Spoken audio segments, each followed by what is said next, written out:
I was drained, I was broken, and I couldn't see for the first time, even though there were so many positives in my life professionally, that I was completely unfulfilled. There was no happiness in my professional life. It wasn't a health issue, thank God. We were financially secure, thank God. But honestly, I had hit rock bottom at 50 years old. I was so low, I didn't know that I would ever be able to climb out of it, and I didn't even know whether there was time to do that. I realized I used football players as chess pieces. My role to them, from my point of view, was to say, how can they get me first downs? How can they get me touchdowns? How can we score? How can we convert? And I realized by reading this book, I was so entitled. I was completely entitled about improving my job title, about raising my salary, and how I was perceived by my peers. And when I looked back in the mirror, it didn't get any uglier. I had recognized my truth. Joe got me moving in the right direction. Even at 50, there's still time. He turned me into a transformational coach. He got me thinking about where my heart was and to focus on the personal growth of people, everybody or anybody who entered my airspace. He taught me a couple things. He told me to look back at my life, which I did, and he told me that you have to answer some questions. Why do I coach?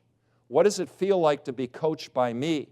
And just as important, how do I define my success? Because it's not to win a Grey Cup. That's the reward. It's not to make the money. That's the reward. I had to spend time really thinking about that and really meditating on that. And what I found out is I wanted to coach transformationally. I wanted to find out about myself and make a commitment in my heart to help my players, my coaches, and support staff to find that path to become better people, better husbands, fathers, teammates, whoever they are. And I felt that science plus transformation leads to winning. Not only leads to winning, but leads to personal fulfillment. And that's the direction I went in. Present the trophy to this year's Grey Cup champions, the Toronto Argonauts. Our formula was pretty simple.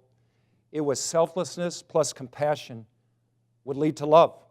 Love not necessarily as an emotion as some of us know it, but love is loyalty and teamwork, love respecting the dignity of other with our actions and our words, love with camaraderie, mutual encouragement and unity, love saying, I got your back and I know you got mine, the kind of love that means I conditionally accept you, I conditionally support you, and I conditionally forgive you even when you disappoint me. That kind of love says I love the fight, I love the competition, and I love winning. Thank you all for your attentiveness and listening and having me here today. Thank you.